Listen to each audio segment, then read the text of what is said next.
Bonjour, bienvenue au lundi de Ruralytique, épisode 4. Ce soir, nous allons parler de formation à distance et le grand sujet, c'est peut-on suivre des études tout en étant à la campagne sans quitter son village?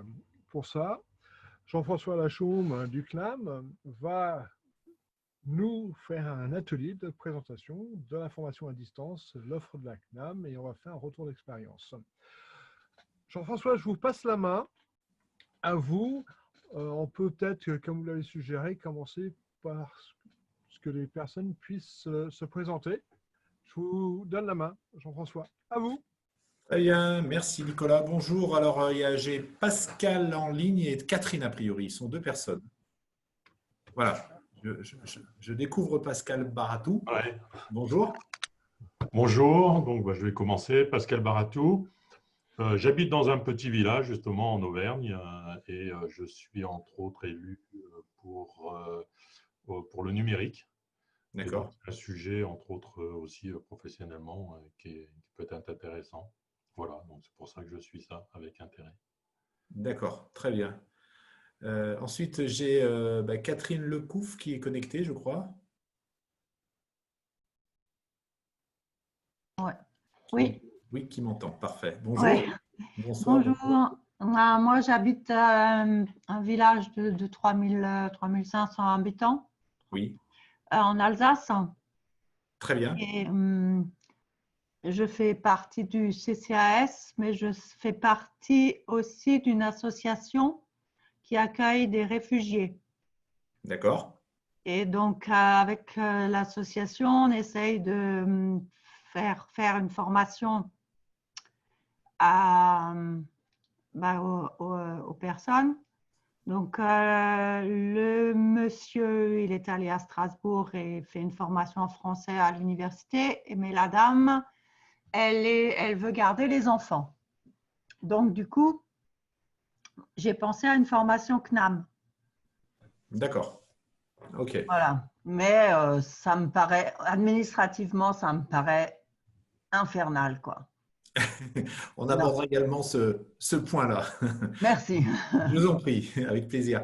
Ensuite, on a Mamie et Roman qui sont connectés. Bonsoir. Bonsoir, je ne sais pas si vous m'entendez. Un petit peu, pas très fort, mais je vous entends. Ah, je vais essayer de me rapprocher. Donc, Voilà, en c'est fait, bon. c'est parce qu'on a déjà utilisé Zoom auparavant, donc on a gardé, mais moi je suis Mamie et Roman n'est pas là. Donc moi je travaille au CRIJ, c'est le Centre régional information jeunesse. J'ai participé au Forum Ruralytique là fin août. Et demain, on rencontre Sébastien Cotte ici au CRIJ. Et comme la jeunesse est le thème, je crois, de 2021, ça m'intéressait de participer à ce Zoom-là aujourd'hui. Et par rapport au CNAM, j'ai suivi une formation CNAM sur la prospective territoriale l'année dernière avec Vincent Faccini, vous devez connaître. D'accord, très bien. Vous êtes basé sur Aurillac, si j'entends bien. Non, on est à Lyon. Ah, vous êtes sur Lyon, vous êtes sur le CRIJ de Lyon, là. Oui, exactement. Mais Ah, ok. oui, on a des antennes sur le Cantal. Il y a 3 structures information jeunesse là-bas. D'accord, très bien. OK. Merci. Et Vincent Pagné, qui est notre 5e connecté. Oui, bonjour, vous m'entendez bien? Oui, très bien, merci. Bon, bonjour à toutes et à tous, j'entends une voix féminine. Moi, je représente Rura Connect. Donc, Rura Connect, c'est la plateforme qui a été créée par les maires, par la MRF, les maires ruraux de France, et qui permet de proposer un bureau, une salle de réunion dans toutes les communes rurales de France. Et on l'a vu, bon, notamment avec Sébastien Cotte, que pouvoir trouver facilement en quelques clics un bureau, une salle de réunion dans une mairie permet d'organiser très facilement la formation à distance, parce que c'est pouvoir trouver un espace, c'est souvent dans la problématique du travail et de la formation à distance, la solution à trouver. Donc là, on a créé cette plateforme et qui permet potentiellement de trouver ce bureau ou cette salle de réunion dans les 32 000 communes rurales. Et quand on sait que 40% des jeunes dans la ruralité renoncent à des études ou à des formations, que ce soit en formation initiale, en formation continue, etc., parce que pour eux, la mobilité est un vrai problème, ils ne peuvent pas se déplacer, ils ne peuvent pas louer un appartement, etc., etc. Les raisons sont multiples. Et pouvoir trouver en 3 clics ce site, c'est une vraie réponse qui participe directement à la facilité et au développement de ce travail à distance. Et on l'a vu avec cet épisode Covid, sans cynisme, c'est vrai que ça a apporté d'énormes solutions. D'accord, très bien. Voilà. Ça m'appelle une réflexion autour du concept de campus connecté finalement. Sauf que c'est la chance d'avoir 32 000 possibilités de campus connectés. Exactement. D'accord. Oui, ça amène de la souplesse, bien sûr. Complètement, oui.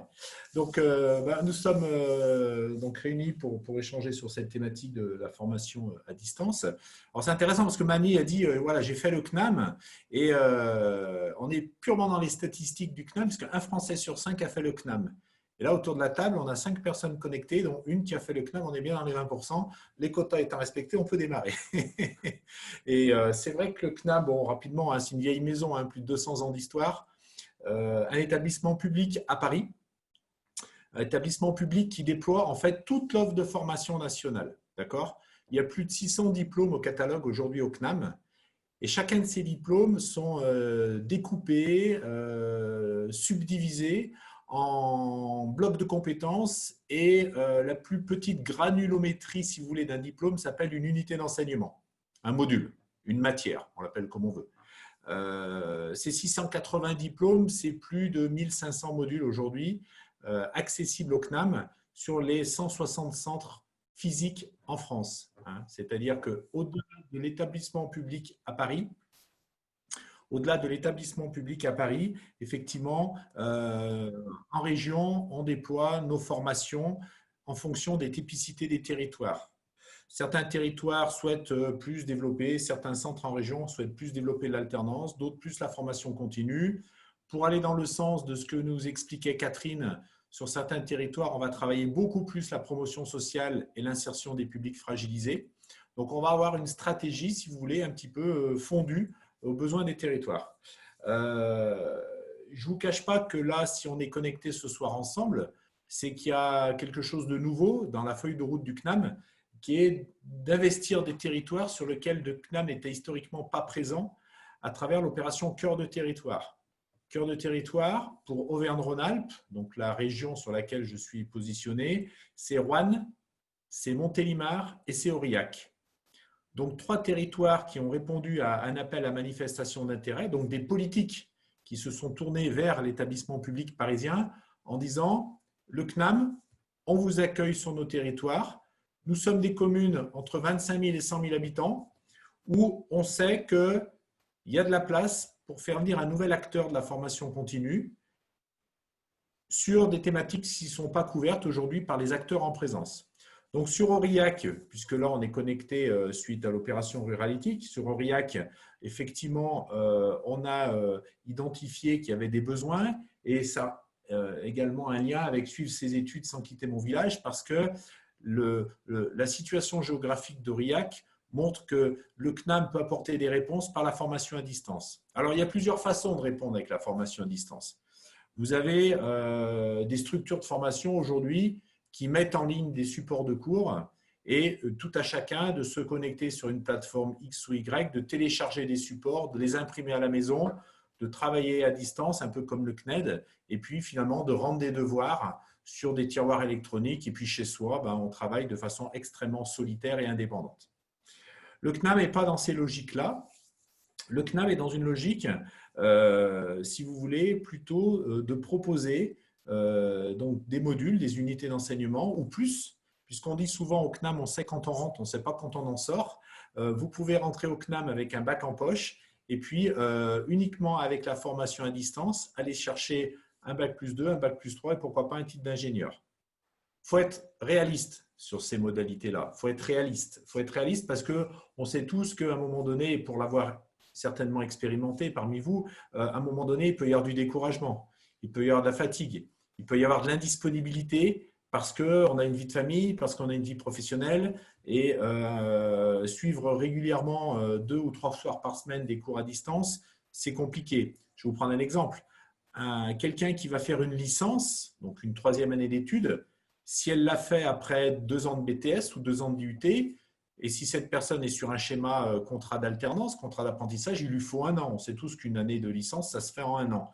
Eh bien, si vous choisissez, parce que vous avez un bac+2, parce que vous avez travaillé depuis 10 ans, si vous choisissez d'aller faire cette licence-là uniquement en formation à distance, ben vous allez doubler la durée. Donc, il vous faudra 2 ans. 2 ans, tout simplement parce qu'on ne peut pas se permettre de surcharger les personnes en termes d'acquisition de connaissances, surtout en formation à distance. Très raisonnablement, on va commercialiser 2 ou 3 modules par semestre. Donc, en gros, on sera 5 à 6 modules sur une année. Et comme une licence, ça compte en gros 10 modules, vous voyez, il faut 2 ans.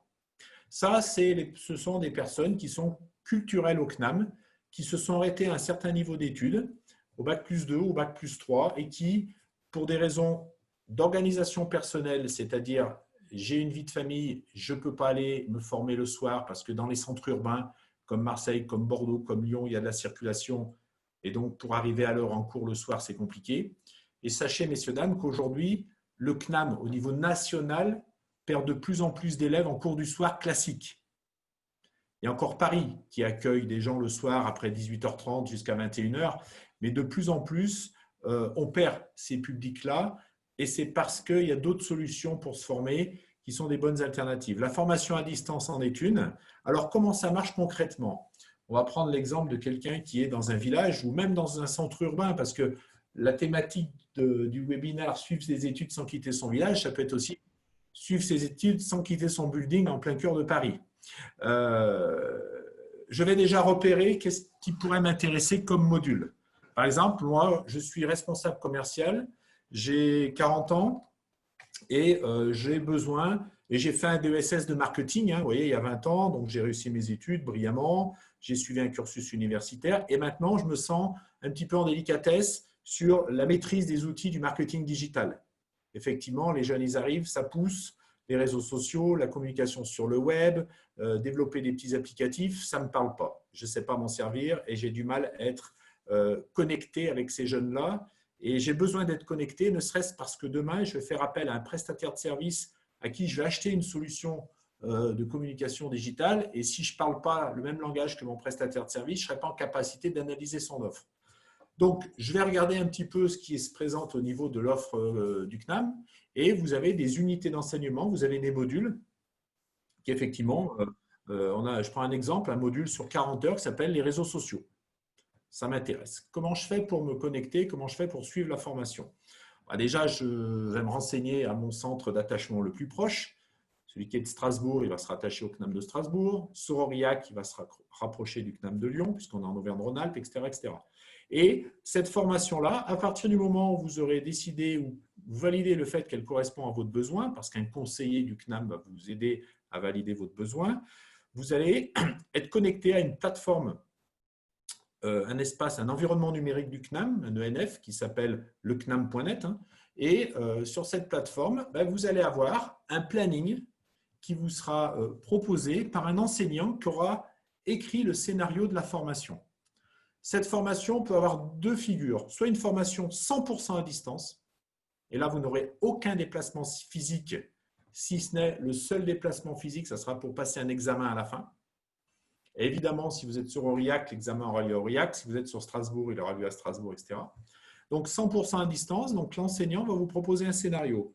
Alors, le scénario, il s'articule de différentes façons. Vous allez avoir la possibilité, évidemment, de télécharger des contenus de cours. Vous allez avoir la possibilité de travailler en mode collaboratif avec d'autres élèves qui, comme vous, suivent la même formation et ils sont quelque part en France. Et tout ça, c'est une communauté qui va être animée par l'enseignant. J'ai animé des cours, effectivement, en formation à distance. Donc, je donnais 2 rendez-vous par semaine à mes élèves le soir. Pour ma part, je pratiquais des rendez-vous à partir de 20h30 pour permettre aux gens qui ont des familles, des enfants, de faire ce qu'il faut faire pour pouvoir se libérer intellectuellement le soir pour pouvoir suivre les cours.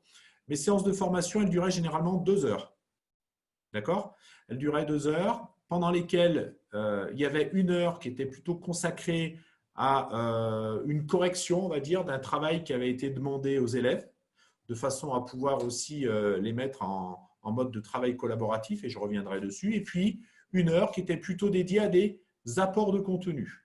Mes apports de contenu, je les faisais par la projection de diaporamas comme dans une salle de classe, mais également par l'ajout de témoignages, liens Internet, de vidéos ou, pourquoi pas, de supports d'actualité économique que j'avais récupéré et qu'on analysait ensemble, comme un cours. Finalement, on est comme un cours. La seule différence, c'est que vous êtes chez vous et moi, je suis chez moi. Je suis chez moi avec 5, 6, 10, 15 élèves en face qui me posent des questions sous forme de chat. Donc, chaque fois qu'un élève me pose une question, comme sur le Zoom ou Teams, vous posez une question, je relis la question et je réponds à la question, ce qui permettait à tout le monde de bénéficier de la réponse. Ce qui fait l'animation en fait, de ces cours-là et que le temps passe vite, c'est la capacité de l'enseignant de à la fois donner des contenus, d'accord, mais aussi de faire travailler des gens qui ne se connaissent pas et qui ne se rencontreront certainement jamais sur du travail collaboratif. Alors, on crée des espaces forums, on dépose sur la plateforme une étude de cas, d'accord, et dans cette étude de cas, vous, animateurs, vous créez vos groupes. Donc, vous avez la liste de vos 10 ou 15 élèves, vous créez vos groupes et vous les mettez en mode projet en leur disant, voilà, pour la séance dans 15 jours, vous me déposerez sur ma boîte électronique la restitution de votre travail que je corrigerai et pour lequel je vous présenterai une correction devant l'ensemble de la promotion. D'accord ? Voilà comment on peut animer une communauté autour d'un cours en formation à distance. Il y a à peu près 30, 35, 40 heures, 50 heures d'équivalent travail sur ces unités d'enseignement. Les 30, 40 ou 50 heures, ce n'est pas 30 ou 40 ou 50 heures que l'enseignant va donner. D'accord ? Il peut y avoir des enseignants qui se limitent à 30 heures de connexion. Et évidemment, le planning de connexion, vous l'avez longtemps à l'avance, ce qui vous permet de savoir dans la semaine que le jeudi soir et le vendredi soir, c'est pris. Okay ? Et le reste du temps, donc l'équivalent de 10, 15 ou 20 heures, c'est du travail personnel que vous fournirez sur votre temps libre. C'est-à-dire que le formateur ne vous impose pas de vous bloquer le mercredi soir pour bosser, sauf que si vous avez du travail collaboratif à faire avec d'autres, moi j'avais des auditeurs qui se connectaient le dimanche après-midi de 15h à 16h et ils travaillaient entre eux. Ça, c'est, je dirais, leur organisation personnelle. Ce qu'il faut savoir aussi, c'est que si d'aventure, et c'est ça qui est intéressant, vous n'êtes pas disponible pour suivre mon cours le jeudi soir de 20h à 23h ou à 22h, parce que vous avez une contrainte personnelle ou professionnelle, tous les cours sont enregistrés. Donc, vous pouvez, en streaming, revisiter l'ensemble de l'intervention de votre formateur à tout moment et plusieurs fois, que vous ayez suivi le cours ou pas suivi le cours. D'accord ? Donc, si vous avez des questions, je vois que Nicolas effectivement intervient, n'hésitez pas à m'interrompre ou lever la main, vous êtes peu nombreux, donc vous pouvez prendre la parole. Et tout ça, ça se déroule sur un semestre. Au CNAM, on a 2 semestres dans l'année universitaire, un semestre dont les inscriptions démarrent mi-septembre, là, donc actuellement, pour le premier semestre, avec des examens qui tombent généralement en février, et puis un deuxième semestre dont les inscriptions démarrent mi-janvier, avec des examens qui vont tomber fin juin, début juillet.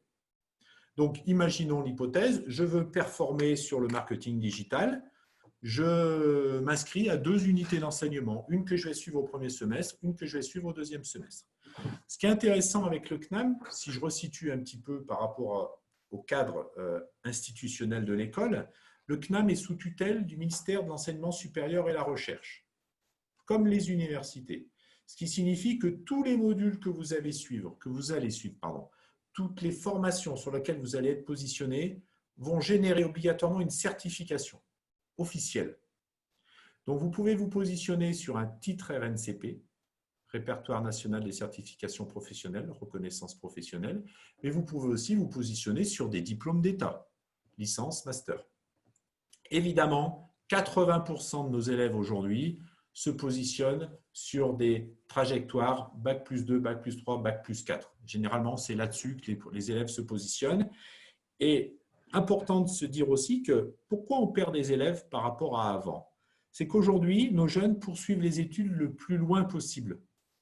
Peut-être que dans certains territoires, justement, c'est moins le cas, mais globalement, les jeunes poursuivent les études le plus loin possible, donc ne reviendront pas au CNAM comme l'ont fait nos générations ou nos parents pour venir chercher le diplôme qu'ils n'avaient pas pu suivre parce que les parents ne pouvaient pas financer ou parce qu'il n'y avait pas l'alternance ou tout simplement parce que l'offre de formation n'était pas ce qu'elle est aujourd'hui.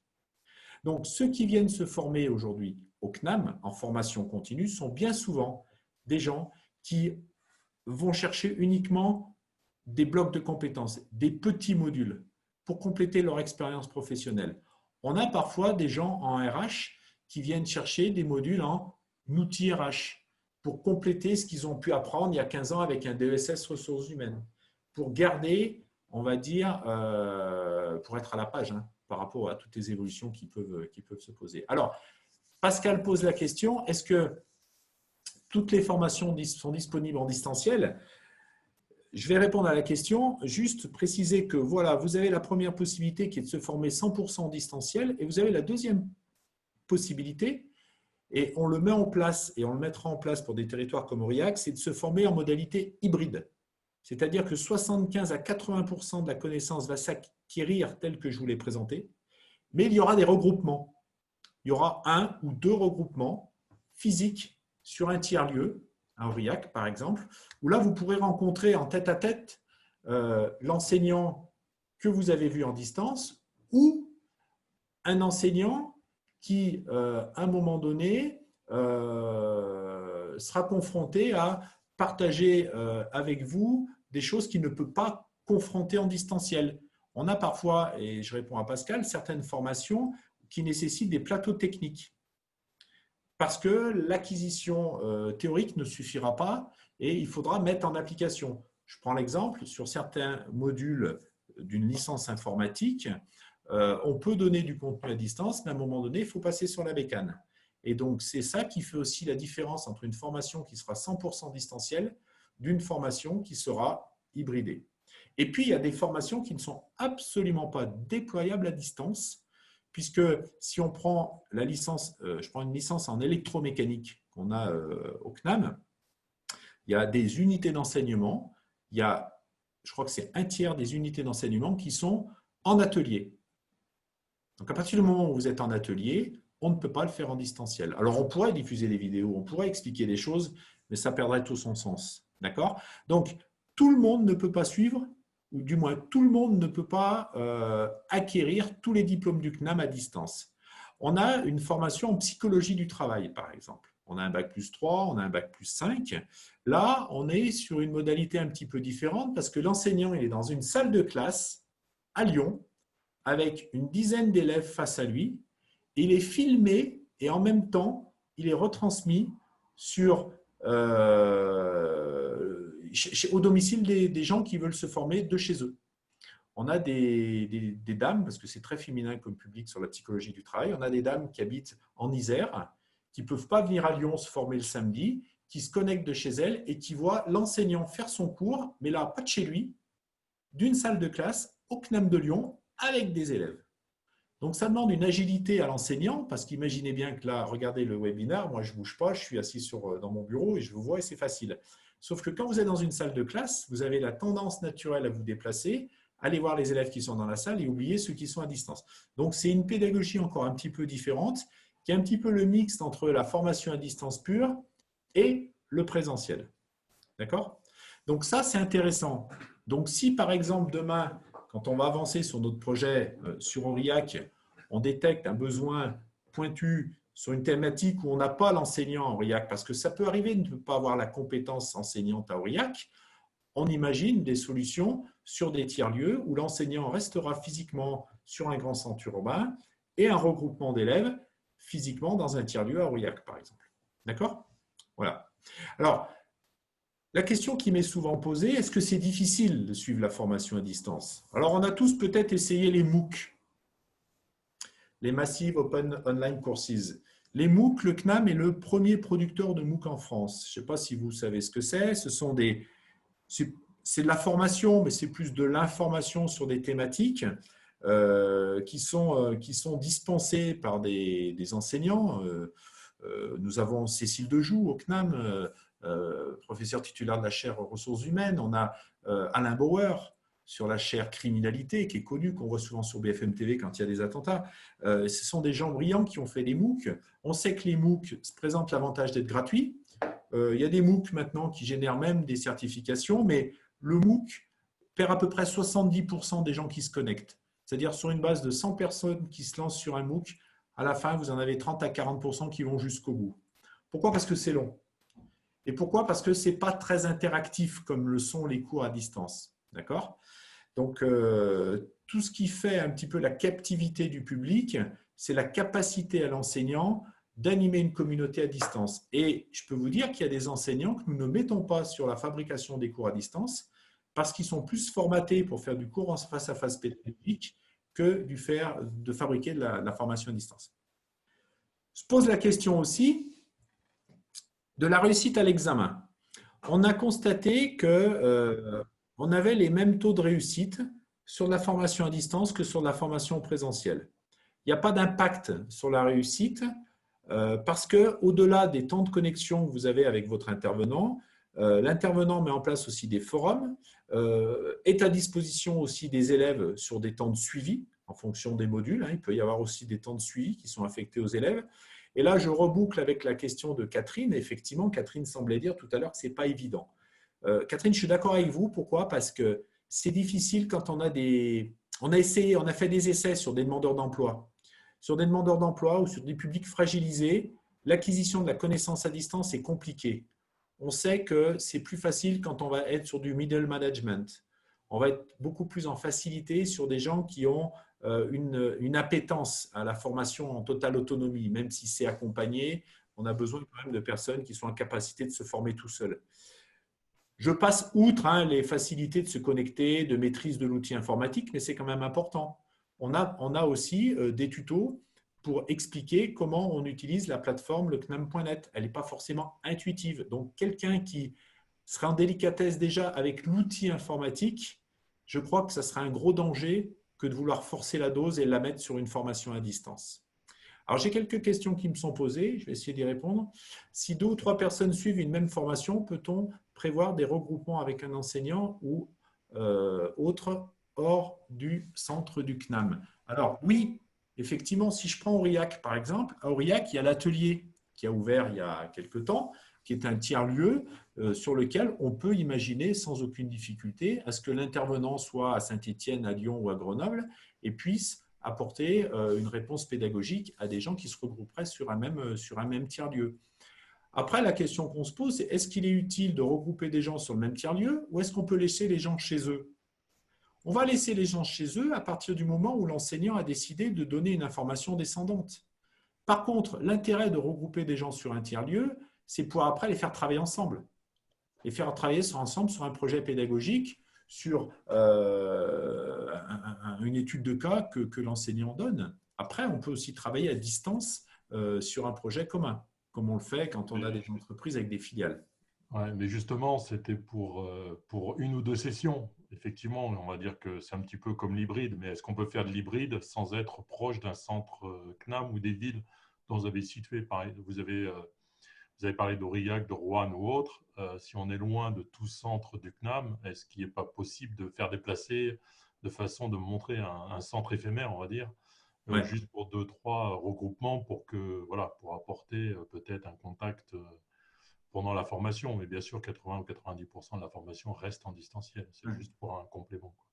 C'est pour ça que le témoignage de Vincent Pagné était très intéressant tout à l'heure, parce qu'effectivement, si on a des communes aujourd'hui rurales qui peuvent se doter d'un espace, d'une salle, d'une connexion, après, on peut presque imaginer tous les scénarios de faire regrouper sur une commune 5-6 personnes le soir, après le temps de travail, à partir de 19h, et ces personnes se retrouvent et puis on lance un cours à partir de Lyon avec une connexion et ça c'est sans difficulté. On va faire du synchrone, on peut faire aussi de l'asynchrone pour ceux qui veulent revoir le contenu. Simplement après on peut être, et il faut en parler, on parlera du financement de ces formations, on peut être dans des contraintes financières après. C'est-à-dire qu'on sait qu'on va être sur de la dentelle dans certains cas de figure avec des formations coûts humains. Le CNAM présente l'avantage effectivement d'avoir une offre extrêmement large. Mais en face, il est difficile quand on fait de la formation à distance d'imaginer des regroupements quand il n'y a que 2 personnes, quoi. Et pour le coup, quand il n'y a que 2 personnes, on préfère rester sur un dispositif 100% à distance.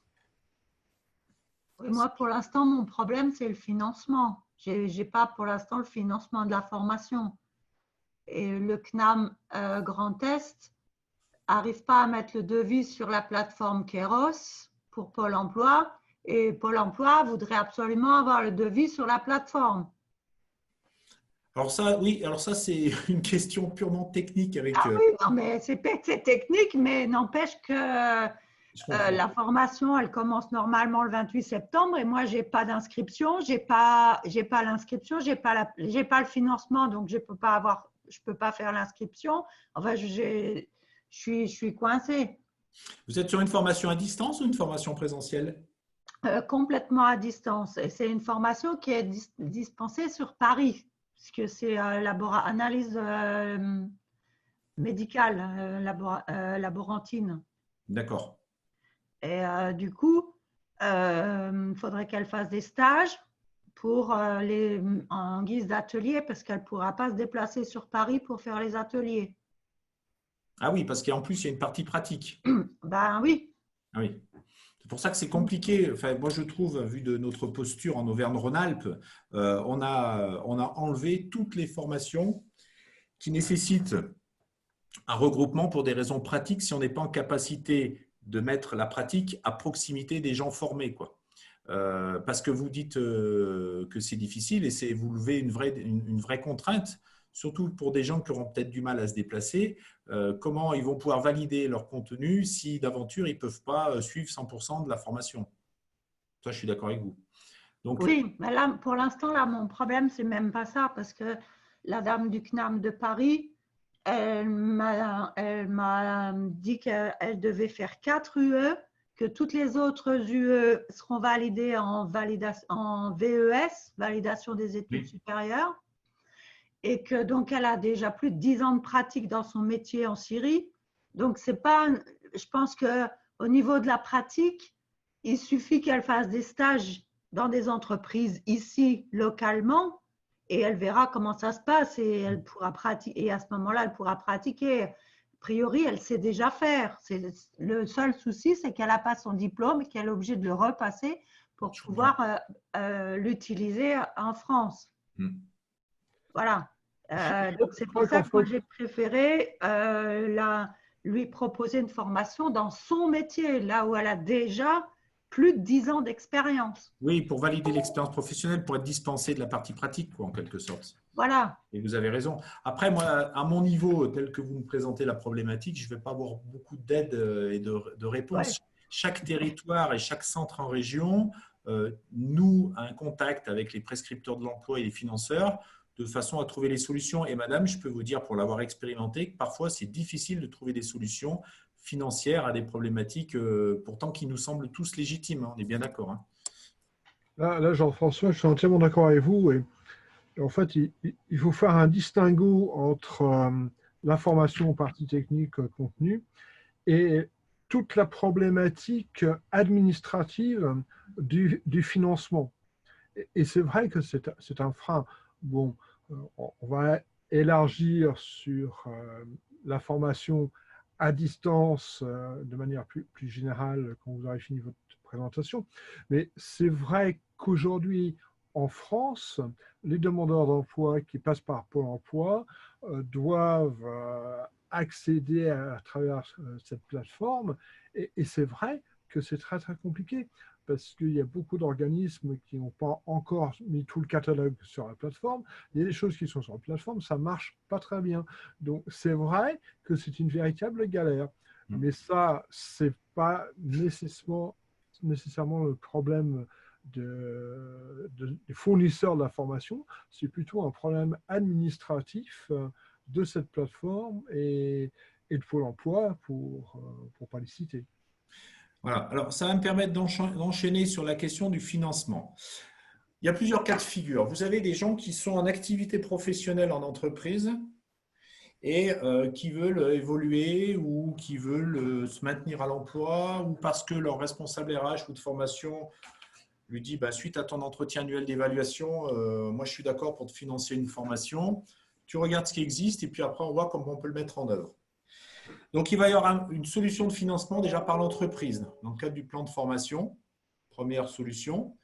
Dans ce cas, le CNAM, par l'intermédiaire du collaborateur qui demande la formation, va réaliser un devis et ce devis sera porté à connaissance de l'entreprise, c'est validé, il y a une convention de formation et le gars il rentre en formation.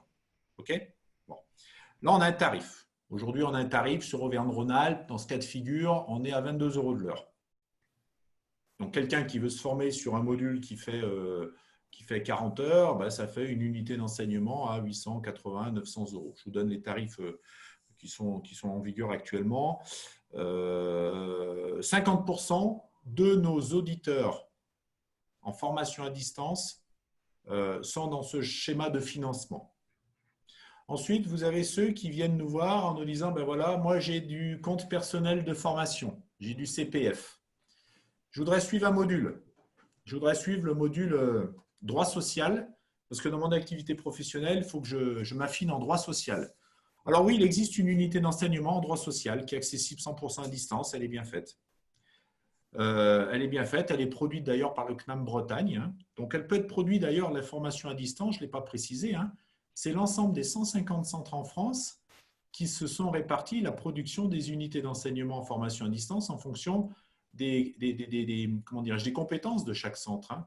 Il y a des centres qui sont plus spécialisés dans tel et tel domaine, donc ils se sont positionnés et ils ont mis leur offre au service du national. Donc moi, je vais faire du droit social, je vais mobiliser mon CPF. Le problème, c'est que le CPF aujourd'hui, il passe par une application que vous connaissez peut-être, mais surtout, on ne peut plus rendre éligible l'utilisation de son CPF pour un seul module. Ce qui était encore le cas l'année passée, on arrivait à le mobiliser pour un seul module. Aujourd'hui, le CPF, il faut que ça soit positionné soit sur un bloc de compétences, si vous me suivez bien, vous me dites si c'est compliqué, mais soit sur un bloc de compétences, soit carrément sur un titre ou un diplôme. Donc la personne vient me voir, mais voilà, je voudrais faire droit social, c'est une unité d'enseignement de 45 heures, j'ai vu ça au CNAM, ça me plaît bien. Je ne pourrais pas le positionner par son CPF parce que le droit social fait partie d'un bloc de compétences et ce bloc de compétences, il fait à peu près 180 à 200 heures.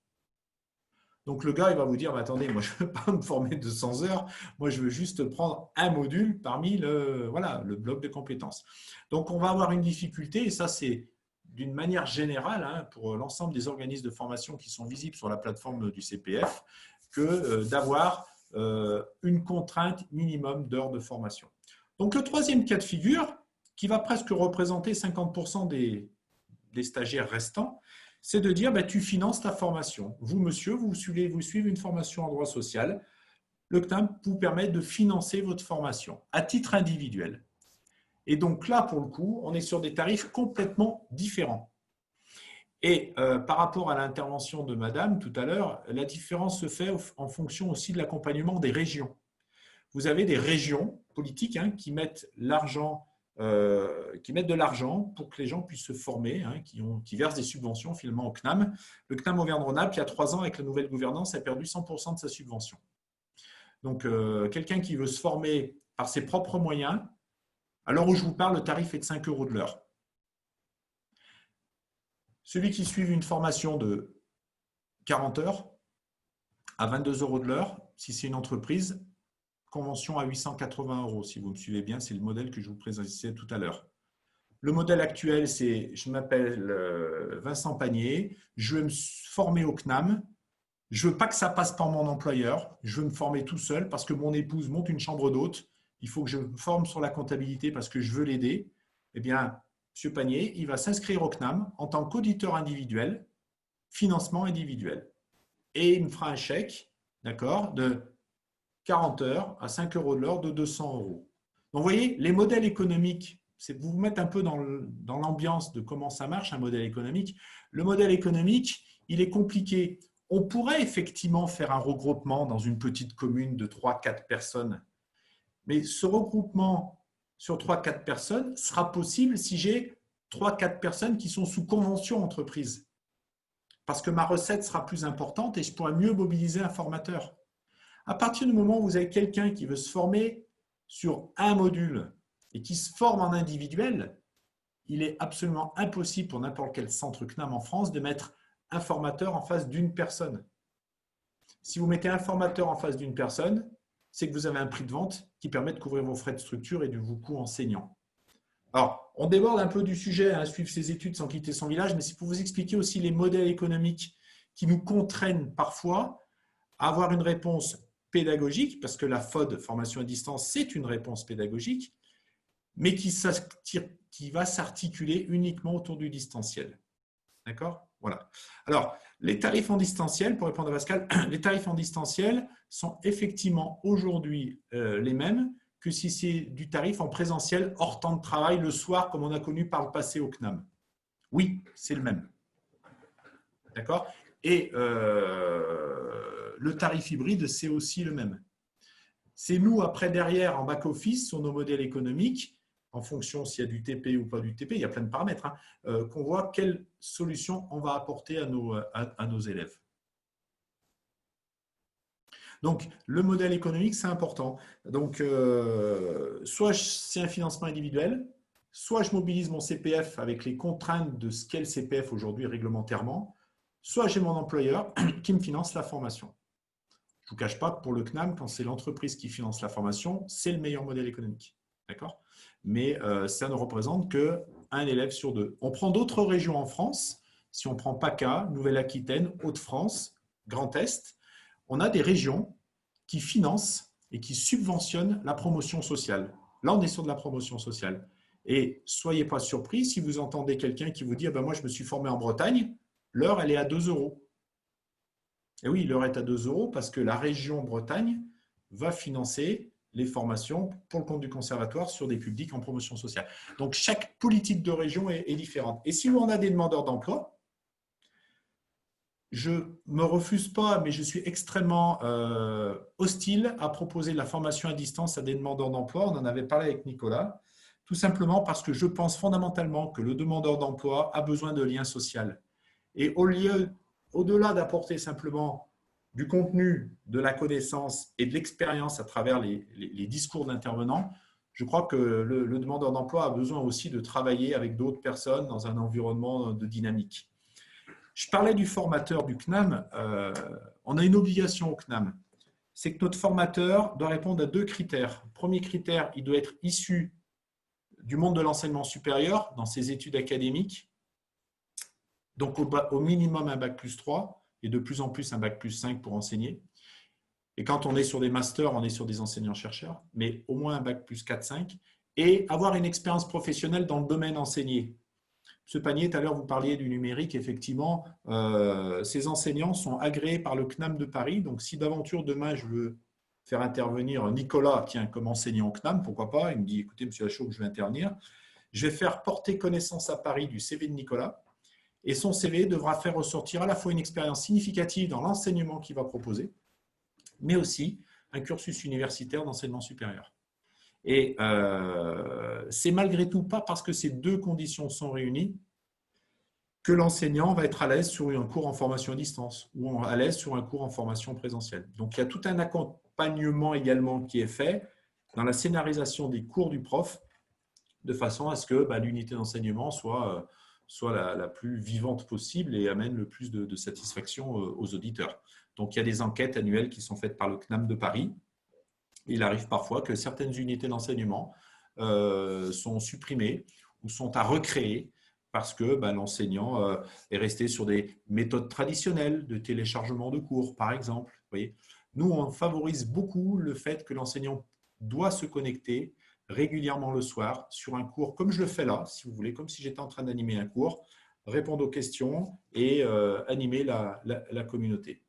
Alors, comment peut-on connaître la politique de notre région via le CNAM région? Alors, Pascal, si je peux me permettre juste une remarque, la CNAM, c'est la Caisse nationale d'assurance maladie et le CNAM, c'est le Conservatoire national des arts et métiers. On nous appelle de temps en temps pour nous demander des remboursements de sécu, mais on est bien sur le CNAM. Donc, vous êtes basé sur Lyon, c'est ça? Oui, alors effectivement, moi je travaille, là, j'émets à partir de Saint-Étienne, je fais partie de la direction régionale Auvergne-Rhône-Alpes.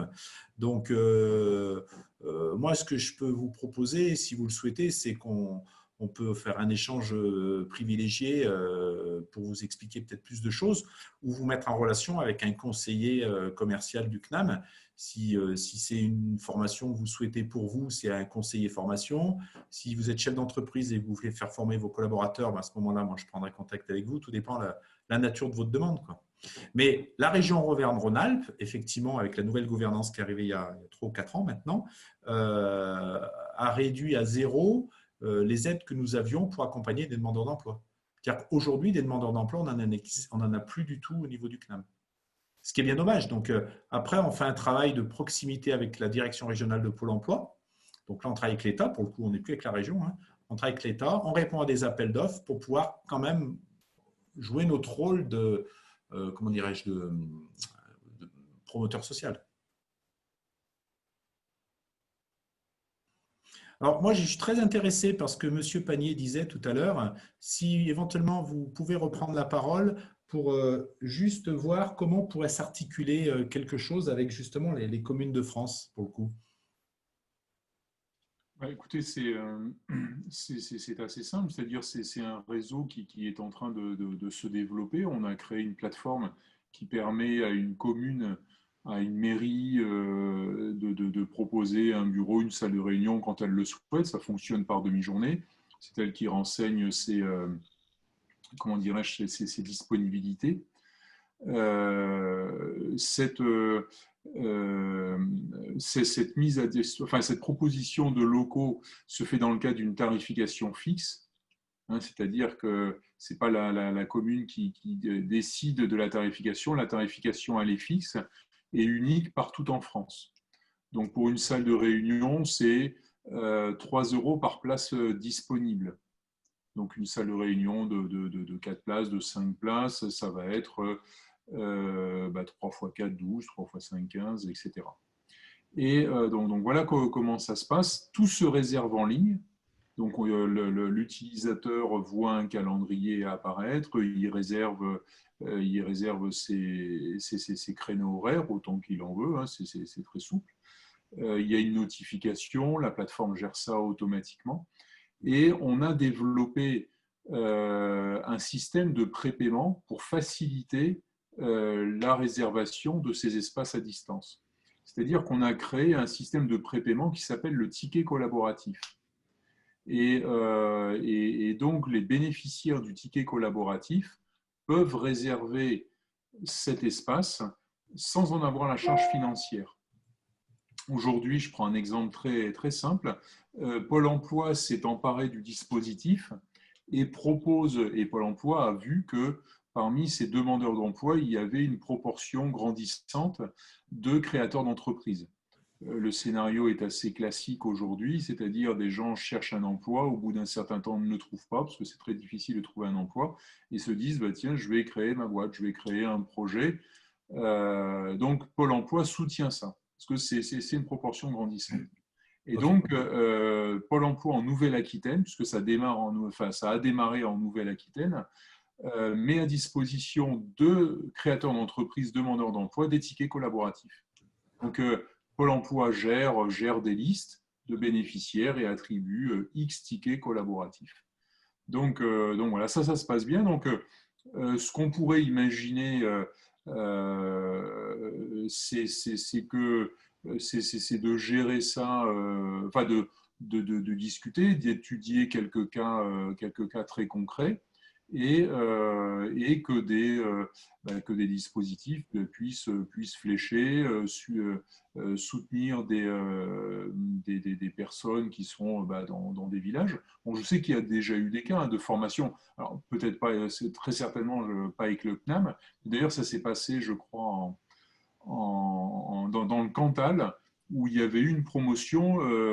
Alors, c'était une promotion hybride, mais pas dans le sens de l'hybridation que vous avez présenté tout à l'heure. C'est-à-dire qu'il y avait une partie des personnes qui étaient en présentiel et une partie qui a tout fait à distance. D'accord. Et c'était une formation assez particulière parce que c'était dans le bâtiment. Et alors, c'était une petite promotion de 17 personnes. Et toutes les personnes qui ont suivi la formation à distance ont été diplômées. Donc, et elles ont suivi cette formation depuis des salles de réunion, des salles des fêtes de village. Ça a été un modèle vraiment très concluant. Donc voilà l'une des possibilités qui amène beaucoup de souplesse et qui peut être un moyen de réaliser une partie du cursus en présence dans un site à Lyon, comme vous l'exprimez, ou à Saint-Étienne, etc. Et puis le reste du temps, depuis son village, quoi. Tout dépend du groupe. Et ça permet de communiquer plus largement en disant, écoutez, il y a ça qui existe, quoi.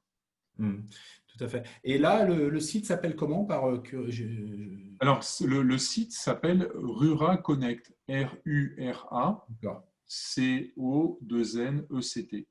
D'accord. Bon. .fr, et donc vous pouvez vous enregistrer, hein, ça dure, ça va vous prendre même pas une minute, et donc vous allez avoir accès tout de suite à la plateforme. Là, vous inscrivez en tant que membre, c'est gratuit, il n'y a pas d'engagement, il n'y a rien du tout, et ça vous permet d'en voir un peu plus. Et après, si vous avez des recherches particulières sur des sites, là, on prend contact ensemble, et puis nous, on a une équipe qui prospecte directement, qui va prendre contact avec la mairie en disant il y a des demandes actuellement, est-ce que vous pourriez inscrire votre espace pour qu'il soit réservé. Donc les 32 000 communes sont visibles potentiellement. Voilà, potentiellement. La MRF, aujourd'hui, il y a 10 000 adhérents en France. Il y a 32 000 communes rurales, 32 400 communes rurales en France. La définition d'une commune rurale, c'est une commune de moins de 3 500 habitants. D'accord. Voilà. Donc ça, c'est la définition. Et il y a donc 32 400 communes rurales en France, sur 35 000 et quelques, donc c'est quand même une énorme proportion. Et sur ces 32 400, 10 000 sont adhérents de la MRF. Ok. Ce n'est pas une condition, hein, c'est pas une condition d'être adhérent à la MRF pour s'inscrire. C'est intéressant. C'est très intéressant, ouais, effectivement. Parce que souvent, on se contraint à aller là où on a physiquement des locaux. Ouais. Après, évidemment, se pose la question, je crois qu'il y a des échanges entre Nicolas et Pascal, d'accessibilité au débit, parce que c'est vrai que le prof qui va faire un cours le soir en FOD, quand il va demander, quand il va faire du son, de l'image, voilà, il faut quand même une bonne connectivité, une bonne connexion. On s'améliore, hein, je veux dire, de plus en plus, on voit que les systèmes de transmission de données sont fiables. On l'a vu avec le confinement, mais c'est vrai que ça, c'est un des paramètres, une des premières questions qu'on va déjà poser à celui qui veut faire de la formation à distance, son équipement. Bien sûr. Très bien. Nicolas, gardien du temps ou pas ? Je suis assez démocratique et libre. Nous sommes tout à fait dans le temps. Il est 18h21. Il nous reste une dizaine de minutes. Moi, j'aimerais bien qu'on aborde un petit peu les aspects techniques côté apprenant. Parce que, on a ce véritable problème de bande passante pour pouvoir recevoir et échanger quand on est dans la ruralité. J'ai une amie qui habite dans un village en Bretagne, c'est très, très, très compliqué. Et c'est un véritable frein, et ça s'applique aussi pour celui qui est en télétravail. Donc, il faudrait que nos opérateurs accélèrent un petit peu la mise en œuvre de réseaux fiables et rapides. Parce que je pense que c'est un des facteurs clés de succès. Maintenant, est-ce que, Jean-François, vous pouvez parler un petit peu du côté de l'apprenant, la plateforme, qu'est-ce qu'il faut qu'il ait comme machine? Non. Je vais malheureusement avoir du mal à répondre, Nicolas, à cette question qui n'était pas préparée, c'est bien. Non, simplement, voilà, nos élèves ont aujourd'hui, les outils qu'ils ont, il faut que ce soit des outils effectivement qui soient récents, hein, qui ont moins de 3 ans. Et puis après, je pense que tout le monde est en capacité aujourd'hui de regarder une vidéo sur YouTube, etc. Donc, ce n'est pas plus gourmand que ça. Hein. C'est pas plus gourmand que ça. Il n'y a même pas besoin d'avoir une imprimante parce qu'aujourd'hui, on peut travailler sans imprimante. On conseille parfois à nos élèves d'avoir 2 écrans pour travailler dans de bonnes conditions. Voilà, donc d'avoir un PC portable et puis un écran annexe éventuellement, mais c'est surtout un environnement avec du bon débit. Hein. Idéalement, il faut la fibre. Quoi, si aujourd'hui je porte des lunettes, c'est que j'ai le grand privilège d'avoir eu un portable il y a quelques années et pas d'avoir un écran. Ouais. C'était un véritable problème pour les apprenants et pour le travail de pouvoir avoir un clavier et un écran qui va bien. Oui, alors il y a la question, la fibre, c'est pas facile à la campagne. Alors ça c'est certain. Je peux vous dire aussi qu'en banlieue, c'est pas simple non plus parce que nos chers opérateurs sont très près de leurs sous et dans des quartiers résidentiels où je suis actuellement, tirer la fibre, ça coûte cher. Ils préfèrent mettre ça dans des immeubles. Hein. Donc, il n'y a pas qu'à la campagne qu'on a des véritables problèmes de fibre. Pour revenir à la machine, bon, effectivement, il faut avoir une machine un peu plus assez récente de 3 ans, moins de 3 ans, ça c'est à peu près certain. Mais est-ce que les apprenants ne vont pas aussi pouvoir utiliser leur téléphone portable, leur smartphone? On voit ça de plus en plus dans des pays tiers, disons, où les apprenants, ils ont leur smartphone et ils n'ont pas les moyens d'avoir un ordinateur. Est-ce que vos formations sont dimensionnées pour pouvoir être visibles sur smartphone? On pourrait les imaginer, les moments de rencontre et d'échange avec les intervenants pourraient s'imaginer sur des supports autres que l'ordinateur, tablette et smartphone. Ça n'empêche qu'on sait que la concentration sur les tutos, bien souvent, elle est limitée à des tutos courts. Hein. Quand vous avez un intervenant qui reste connecté pendant 2 heures, que vous n'avez pas de clavier, que vous ne pouvez pas chatter facilement, enfin si, les jeunes, ils sont hallucinants comme ils arrivent à chatter avec les claviers des smartphones, mais objectivement, on est quand même sur une formation certifiante de diplôme d'État, licence master. Je pense qu'à un moment donné, il faut resituer les choses dans leur contexte. On n'est pas sur des tutos quand même. Autant un MOOC, je suis d'accord avec vous, Nicolas, les MOOC, on peut tout à fait les suivre sur les outils comme les tablettes et les téléphones, mais un cours au CNAL, ils sont pas calibrés pour être accessibles à l'heure où je vous parle, hein, mais j'espère que ça évoluera, mais ils ne sont pas calibrés pour être accessibles sur le téléphone. C'est très difficile. Alors, là, Jean-François, je suis entièrement d'accord avec vous. Et ça revient à ce que je disais aux gens qui travaillaient pour moi il y a quelques années. Quand vous suivez une formation, il faut aussi en mettre de votre poche quelque part. Il faut s'engager. Donc, une formation, ça coûte de l'argent à l'entrepreneur, ça coûte de l'argent à l'apprenant quand on est dans le cadre professionnel. Mais il faut aussi se donner les moyens, c'est-à-dire avoir la machine qui va bien. Ouais. Ça, je crois que c'est important. J'aimerais bien faire un tour de table dans les minutes qui nous restent. Alors, nous avons quelqu'un qui est connecté, qui s'appelle Achille Bourde. Donc, si la personne pouvait se présenter rapidement et dire qui elle est, ce n'est pas une obligation. Sinon, on fait un petit tour de table, voir si les autres ont... Achille Lourdes, non, pas de... Rien? Ok. Non, si, moi, enfin, Pascal, je peux Oui. oui. Donc, juste en retour, effectivement, c'est quelque chose qui est très intéressant et important pour les milieux ruraux que de pouvoir donner accès à la formation sans le déplacement, puisque c'est de plus en plus, entre guillemets, difficile de se déplacer avec toutes les contraintes, surtout renforcées avec la crise sanitaire et les coûts des formations et d'hébergement dans les grandes villes. Donc, c'est quelque chose à laquelle on réfléchit aussi, c'est de pouvoir donner accès à la formation aux gens des villages. Donc, effectivement, c'est quelque chose de très intéressant. Donc, il y a Rura Connect que je connais et qui permet. Mais il y a tous les réseaux de tiers-lieux aussi qui pensent aussi à donner accès à la formation. Donc, ils peuvent servir de base pour ce type de formation. Je suis désolé de vous couper, on arrive bientôt à la fin, on peut déborder de quelques instants. Vincent tout simple, est-ce que vous avez quelque chose à ajouter? Écoutez, ça a été un parcours très intéressant. Simplement pour compléter ce que disait Pascal tout à l'heure au niveau des tiers-lieux, Rura Connect a été pensé comme un standard de la réservation, c'est-à-dire qu'on a beaucoup d'espaces de coworking, dans la catégorie des tiers-lieux, mais pour nous, un tiers-lieu, c'est un espace où on peut se poser, qui n'est ni le lieu de travail habituel, ni le domicile. Donc, on a beaucoup d'espaces de coworking qui sont inscrits sur Rura Connect.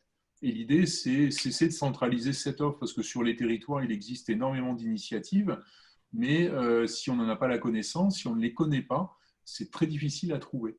Donc, ça a été aussi l'intérêt, dans le cahier d'échange de la conception de cet outil, ça a été de regrouper et de rendre facile la réservation. Donc, bien sûr, tout est, c'est pas simplement des salles de réunion dans les mairies, c'est aussi des salles de réunion dans des entreprises, dans des espaces de coworking, dans des collectivités, dans des associations, etc., etc. C'est quand même une approche extrêmement large. Ouais, ok. Voilà. Non, merci. Jean-François, je vous laisse le mot de la fin avant que je présente la semaine prochaine. Ouais, le mot de la fin, je dirais que